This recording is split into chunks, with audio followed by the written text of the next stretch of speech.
வணக்கம். உங்கள் சக்தி மூலியமா விநாயகர் சதுர்த்திக்கு விநாயகரை எப்படி வழிபடணுங்கிறத இந்த வீடியோல நான் உங்களுக்கு சொல்ல போறேன். விநாயகர் கும்புறதுக்கு எல்லாமா வீடியோ போடுவீங்க, அநியாயமா இல்லையா அப்படின்னு நீங்க கேட்கலாம். ஆனா கண்டிப்பா நம்ம போட்டுதான் ஆகணும். விநாயகரை எப்படி வழிபடுறது அப்படிங்கிறத பார்க்கலாம். வாங்க பார்க்கலாம். நாடு முழுக்கவே விநாயகர் சதுர்த்தியை ரொம்ப சிறப்பாகவே நாம் கொண்டாடுவோம். விநாயகர் பிறந்த தினமான ஆவணி மாதம் வளர்ப்பிறை சதுர்த்தி தினத்தில் விநாயகர் சதுர்த்தியை வெகு சிறப்பாக ஆண்டுதோறும் எல்லாருமே கொண்டாடுறோம். அது நமக்கு சந்தோஷத்தையும் மகிழ்ச்சியையும் தரக்கூடியதாகவே எப்பவுமே இருக்கும். இப்படிப்பட்ட விநாயகர் நம்மளுடைய துன்பங்களை போக்கி நமக்கு மகிழ்ச்சியையும் வெற்றியையும் கொண்டு வந்து கொடுக்கிற கடவுள் அப்படிங்கிறதுனால சின்னவங்கள்ல இருந்து பெரியவங்க வர விநாயகரை ரொம்ப நம்பிக்கையோடவே எப்போதுமே வணங்கிக்கிட்டே இருக்கும். அப்படிப்பட்ட விநாயகரை எப்படி வழிபடணும் அப்படிங்கிறது நம்மளுடைய முன்னோர்கள் ஒரு சிறந்த வழிமுறையை வகுத்து வச்சிருக்காங்க. விநாயகர் மிக எளிமையான கடவுள் அப்படிங்கிறதால அவர் எப்படி வழிபட்டாலும் அவர் நமக்கு கொடுக்க வேண்டிய சந்தோஷத்தை கண்டிப்பா கொடுத்துக்கிட்டே தான் இருப்பாரு. பொதுவா நாம விநாயகரை காலத்துக்கு ஏற்ற மாதிரி, நேரத்துக்கு ஏற்ற மாதிரி, இடத்துக்கு ஏற்ற மாதிரி விநாயகரை வழிபடுவோம்.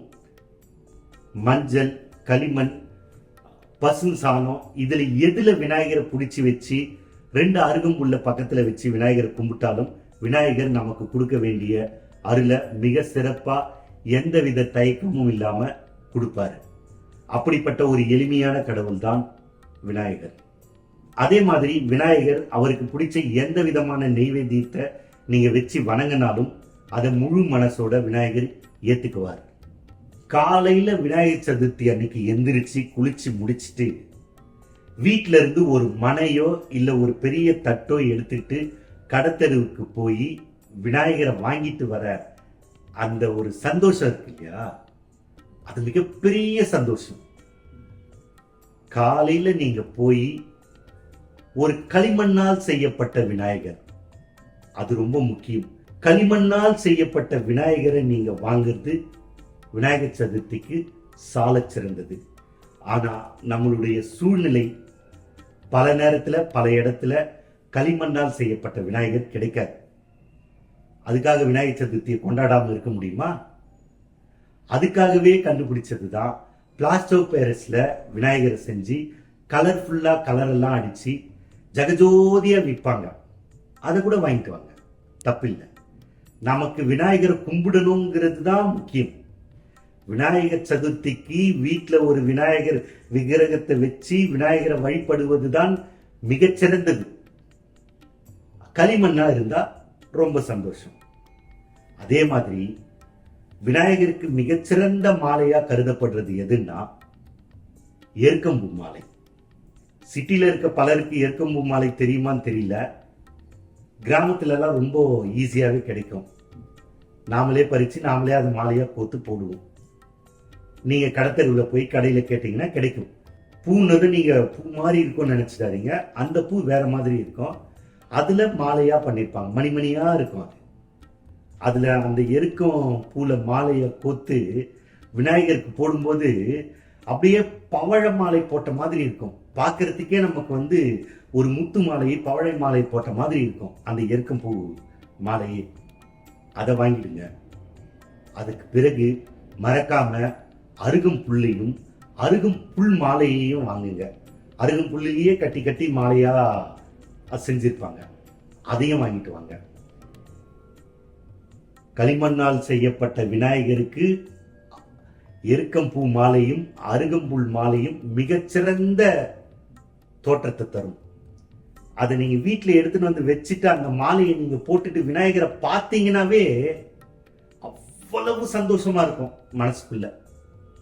உண்மையிலேயே அதுவும் அந்த எருக்கம்பூ மாலை ஒரு பவழ மாலை மாதிரி இருக்கும், ரொம்ப சிறப்பா இருக்கும். போய் வாங்கிட்டு வந்து போட்டு பாருங்க. அப்போ புரியும் உங்களுக்கு அதுக்குள்ள இருக்கிற சந்தோஷம் என்ன அப்படிங்கிறது. இது ரெண்டும் விநாயகருக்கு மிகச்சிறந்தது. ஒரு வழியா விநாயகரை வாங்கிட்டு வந்தாச்சு. வீட்டில் வச்சாச்சு. அருகம்பூ மாலை போட்டாச்சு, எருக்கம்பூ மாலையும் போட்டாச்சு. சந்தனமும் குங்குமத்தையும் அந்த களிமண்ணால் செய்யப்பட்ட விநாயகருக்கு நீங்க வச்சு விட்டீங்கன்னு வச்சுங்க, அவ்வளவு சூப்பரா இருக்கும். அதையும் செஞ்சு முடிச்ச பிறகு ஒரு வாழை இலை எடுத்து அந்த விநாயகர் சிலைக்கு முன்னாடி வைங்க. அதுல உங்க வசதிக்கு தகுந்த மாதிரி உங்களால என்ன பழம் வாங்க முடியுமோ, எவ்வளவு பழம் வாங்க முடியுமோ எல்லாமே உங்களுடைய வசதியை பொறுத்தது தான். உங்க வசதிக்கு தகுந்த மாதிரி நீங்க எந்த பழத்தை வாங்கி வேணாலும் விற்கலாம், வச்சு விநாயகர் வழிபடலாம். இல்லப்பா எனக்கு வசதியே இல்லை அப்படின்னாலும் கவலைப்படாதீங்க. 2 வாழைப்பழத்தையும் வெத்தலை பாக்கையும் வச்சு நீங்க விநாயகர் கும்பிட்டாலும் விநாயகர் உங்களுக்கு அருள் தருவார். ஏன்னா அவர் தான் எளிமையான கடவுளாச்சு. உங்க வசதிக்கு தகுந்த மாதிரி எந்த பழத்தை வேணாலும் வாங்கி அந்த வாழை இலையில வச்சு நிரப்பி நீங்க விநாயகரை வழிபடலாம். அதோட முடியல, விநாயகருக்கு பிடிச்ச நெய்வேத்தியங்களை செஞ்சு வச்சு விநாயகரை வழிபடுறது மிக முக்கியம். விநாயகருக்கு பிடிச்ச கொழுக்கட்டை, சுண்டல், லட்டு இதெல்லாம் வச்சு நீங்க வழிபடலாம். இதெல்லாம் செய்ய உங்களுக்கு வசதி இல்லைன்னா ஒரு சுண்டலும் அவல் பொரியும் வச்சு நீங்க விநாயகர் வழிபட்டா கூட போதும்.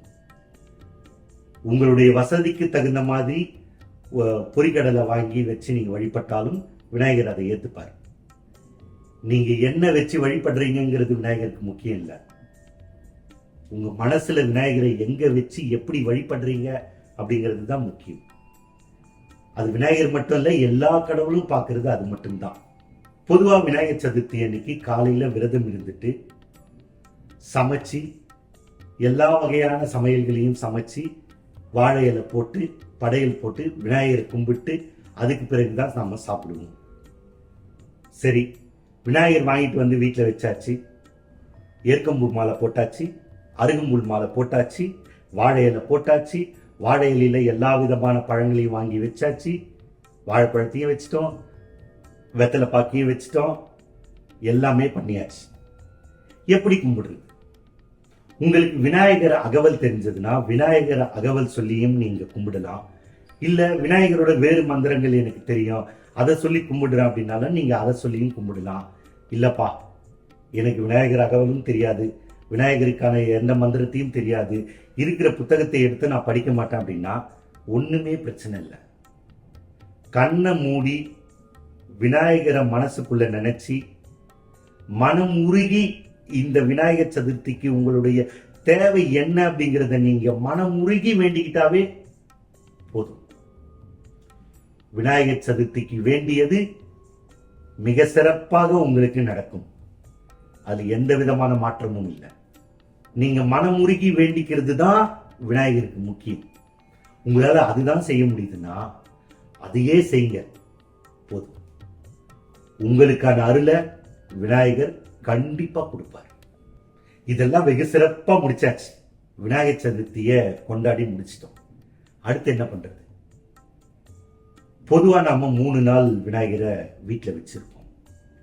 3ஆவது நாள் விநாயகரை எடுத்துட்டு போய் ஏதோ ஒரு நீர்நிலையில, ஆத்துலயோ, இப்ப ஆறு இல்ல, ஆத்துல தண்ணி வர ஆறா இருந்ததுன்னா ஆத்துலயோ, இல்லை ஒரு ஏரியிலையோ, குட்டையிலையோ, நீர்நிலைகள்லையோ, இல்ல கடல் இருக்கிற இடத்துல கடல்லையோ எடுத்துட்டு போய் விநாயகரை கரைச்சிடுங்க.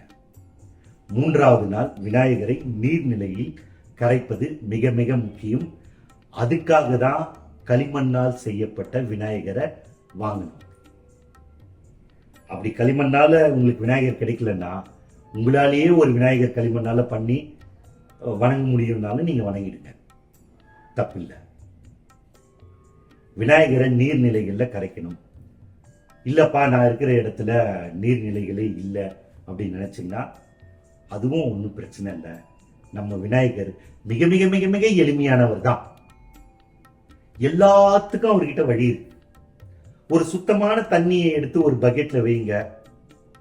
நீங்க வாங்கிட்டு வந்து வணங்கி வச்சிருக்க இந்த 3 நாள் கழிச்சு அந்த விநாயகரை எடுத்து அந்த பக்கெட்ல வச்சிருங்க.